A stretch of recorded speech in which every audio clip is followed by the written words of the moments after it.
என்னம்மா ஆளுங்களை வர சொல்லுங்கம்மா, லோடு இறக்கணும், டைம் ஆகுது.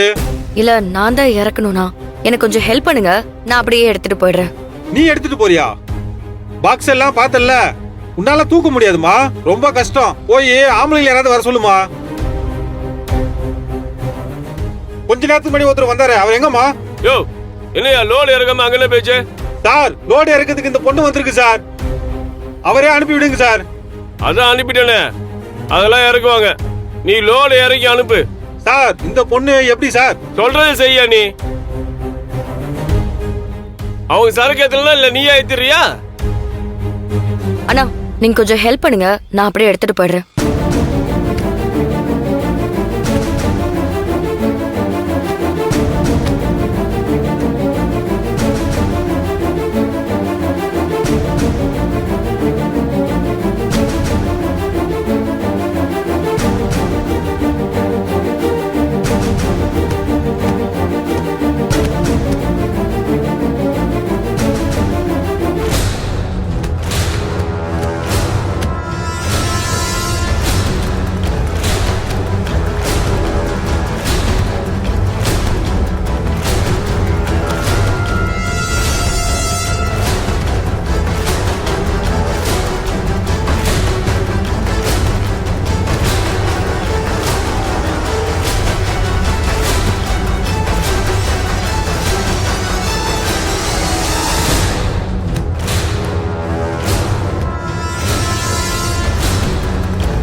இத்தனை பேர் இங்க இருக்கும்போது எதுக்கு இதெல்லாம் உன்னை பண்ண சொல்றாங்கன்னு எனக்கு தெரியல.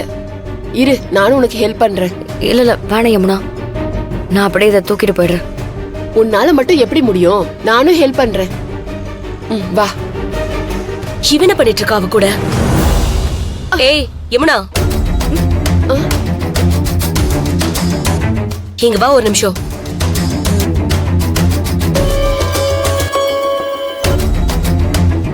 சொல்லுங்க மேடம். செகண்ட் ஃப்ளோர்ல பட்டு புடவை செலக்ஷன் பண்ண 2 புது கஸ்டமர்ஸ் வந்திருக்காங்க, அவங்கள போய் கவனி. மேடம், விஜயோட சேர்ந்து இந்த லோடெல்லாம் 7வது மாடியில வச்சுட்டு அப்புறமா போய் கஸ்டமரை பார்க்கட்டுமா? ஓ, நீ லோடு இறக்கி வைக்கிற வரைக்கும் கஸ்டமர் வெயிட் பண்ணிட்டு இருப்பாங்களா? என்ன பேசுற நீ? நான் சொல்றத செய். அவங்க அவங்களுக்கு சொல்ற வேலையா அவங்க பாருங்க, தேவையில்லாத வேலையெல்லாம் பார்க்காதீங்க. என்ன முறைக்கிற? நான் தான் இந்த கடையோட சூப்பர்வைசர், நான் சொல்றத நீ செய். ஓ,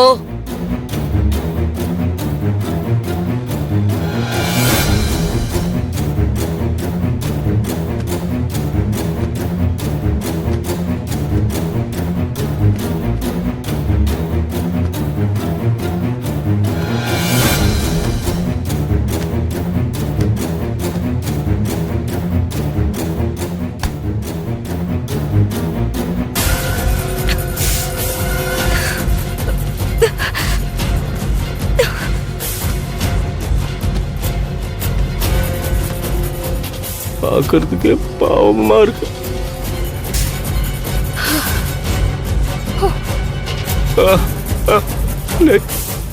வேணும், நான் சொல்ற பிச்சு கேட்டிருந்தா, என்ன கல்யாணம் பண்ணிருந்தா நம்ம 2 பேரும் சேர்ந்தே தூக்கி இருக்கலாம்.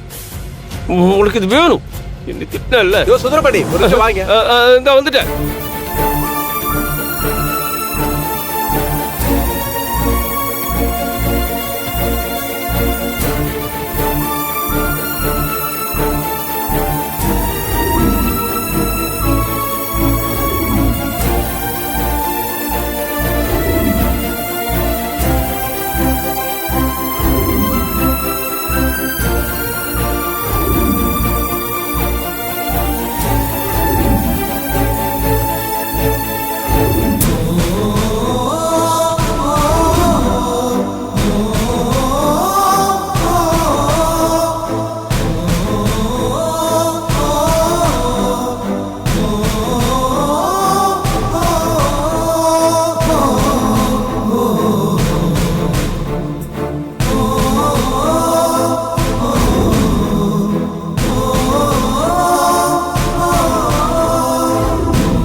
இந்தா தண்ணி குடி.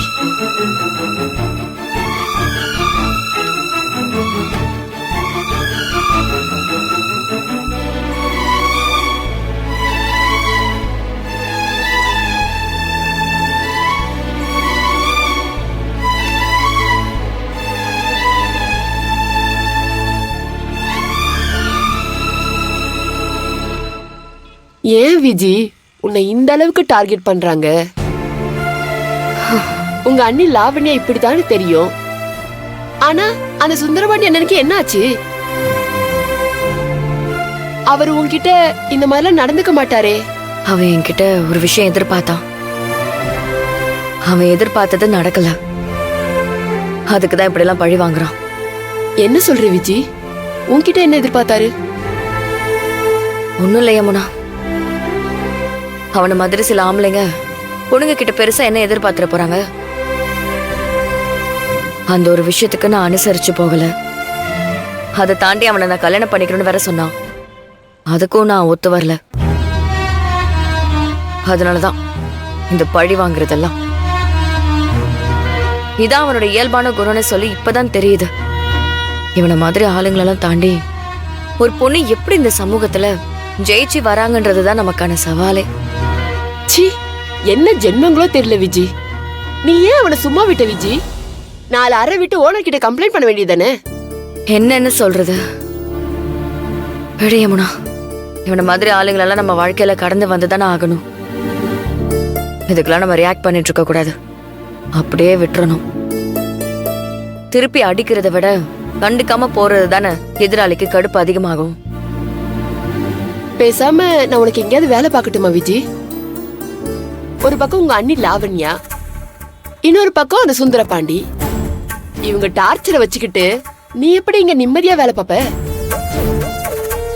கடையோட ஓனரும் நீ சொல்றத நம்ப மாட்டாரு, அவங்க சொல்றத நம்புவாரு. பாத்துக்கலாம் யமுனா. இப்படியே வாழ்க்கை ஓடிராதுல. எல்லாம் ஒரு நாள் மாறும். அந்த நம்பிக்கையோட தான் நான் இந்த வாழ்க்கையை நடத்திக்கிட்டு இருக்கேன். விடு, பாத்துக்கலாம்.